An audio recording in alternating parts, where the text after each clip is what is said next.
Let's get started on chapter 19. People all over America began discovering natural resources. And natural resources are things you can use from nature. Some examples are going to be stuff like coal, iron, lumber, petroleum. Lumber is, wood from the trees we cut down. And petroleum is something you get from the ground that can be made into multiple different products. One of the most important things it's made into is fuel, like gasoline. So some strong business leaders are going to come during this time too. We're going to learn about John D. Rockefeller and Andrew Carnegie. Both of these guys were entrepreneurs, and an entrepreneur is someone who starts a business.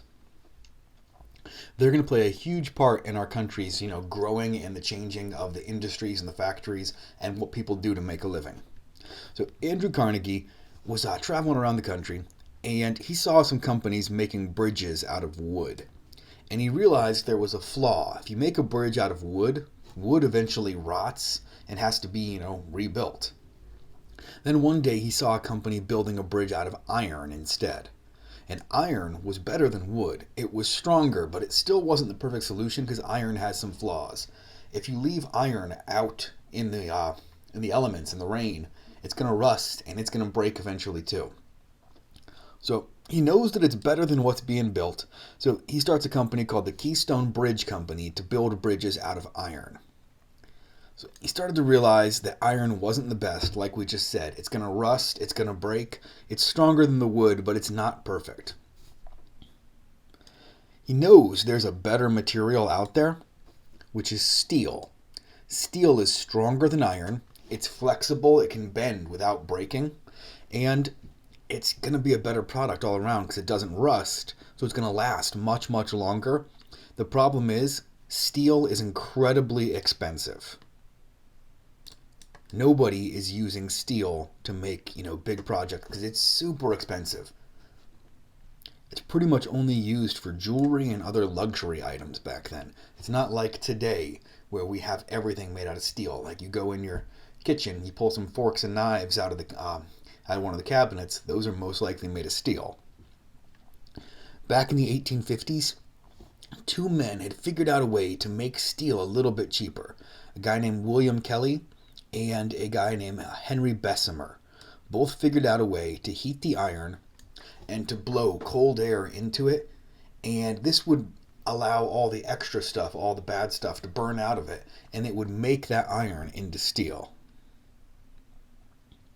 So Andrew Carnegie goes to England and he sees some people making steel and he basically steals their idea. He comes back, he says, we're going to do that in America. So Andrew Carnegie starts making steel. He sets up his main headquarters in Pittsburgh, Pennsylvania, making steel there. And he starts making things that are going to be really important, like railroad tracks. He makes those out of steel because now they're more durable, they're going to last longer, and they're going to need replaced less often. So it's a better product. And making them using this new production method, they cost half as much. So he's making a better product and he's selling it cheaper than his competition. So his business is going to skyrocket. Inexpensive steel changes America forever. They're able to make longer bridges. The Brooklyn Bridge is the longest bridge in the world at that time, and it's made mainly out of steel. They're also able to make new types of buildings. Buildings before this time would be like maybe, 5, 6, 7, 8, 10 floors at the tallest. Now they're building these giant buildings called skyscrapers, which could be many, many floors higher.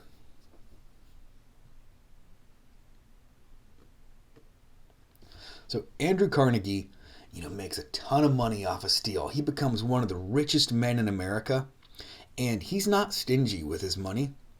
He ends up donating tons of money for colleges, hospitals, medical research, and things like that. So he's very generous with his money, and during his lifetime, he gives away more than $350 million of his own money.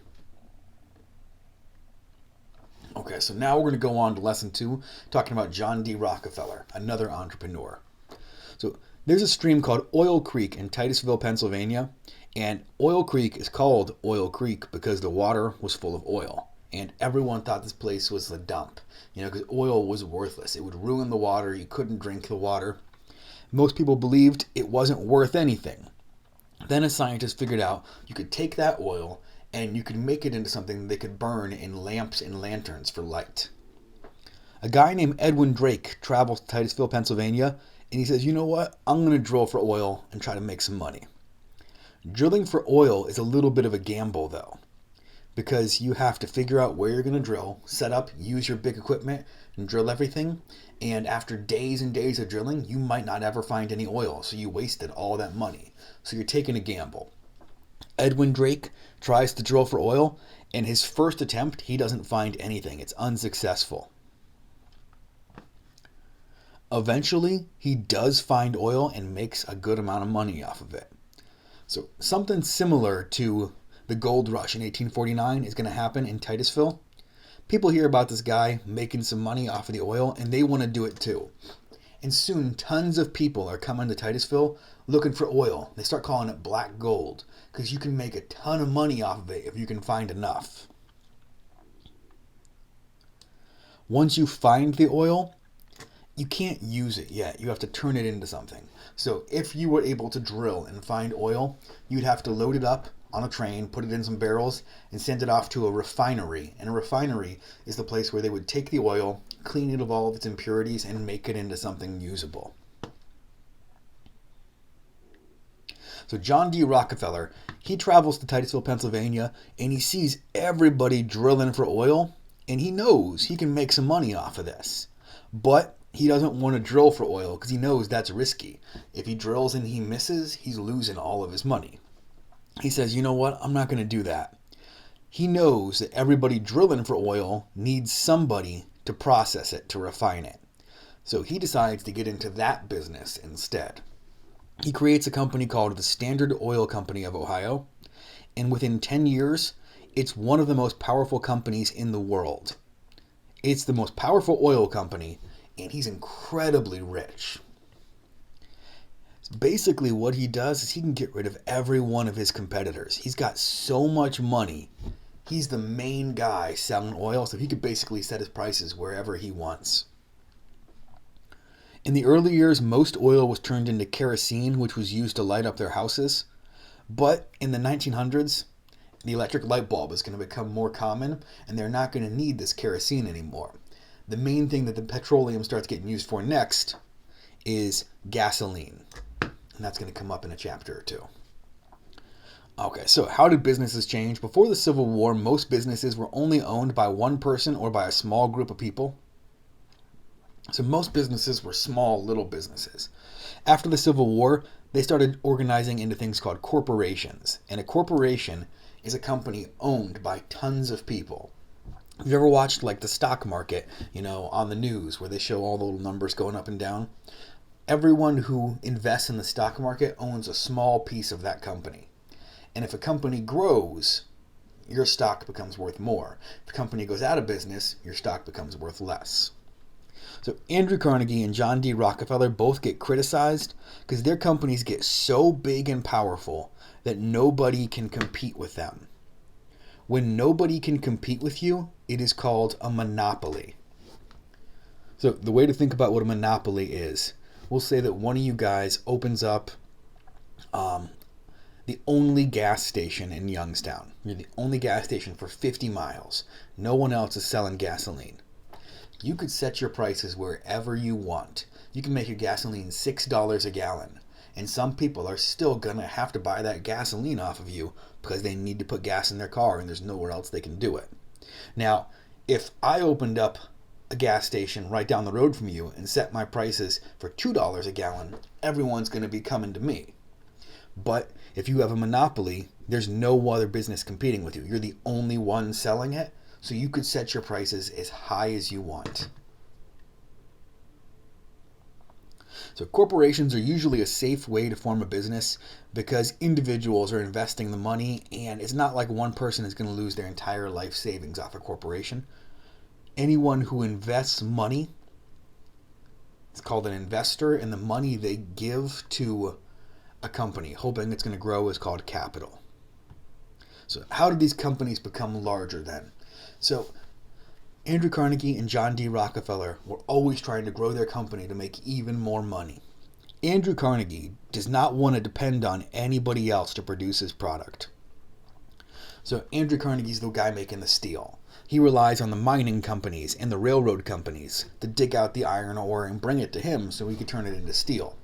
And when they find out he's making a lot of money, they jack up their prices. So he comes up with a solution. He says, you know what?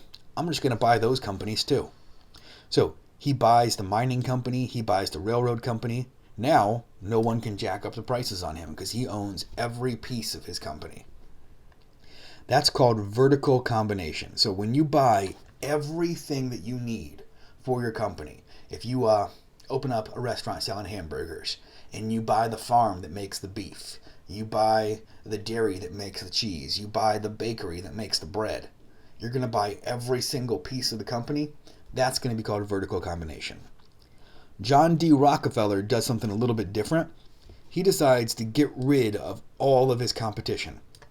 So let's go back to that gas station analogy I was giving you guys. Let's say that someone opens up a gas station. They got the only gas station in Youngstown. And I come in and I'm selling my gasoline cheaper than them. Mine's $2 a gallon. Theirs is $6 a gallon. That guy who's been making all this money selling his gasoline for $6 a gallon might make me an offer and buy my company and say, look, I'll give you $100,000, Mr. Oliver, if you sell your gas station to me. And then when I sell it to him, he can jack up the prices again since he has no more competition.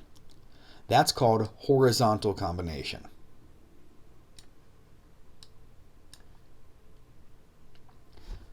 So each one of these businesses took away their competition.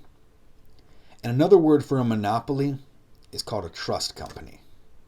Now, having a monopoly is good for the business owner because they're making tons of money, but it's not so good for the people who buy the products from them. Okay, guys. So now what I need you guys to do, open up Google Classroom. A lot of you guys did not do the work from yesterday, Chapter 19, Lesson 1. So we're going to work on the worksheet for Chapter 19, Lesson 1, and there's a separate worksheet for Chapter 19, Lesson 2.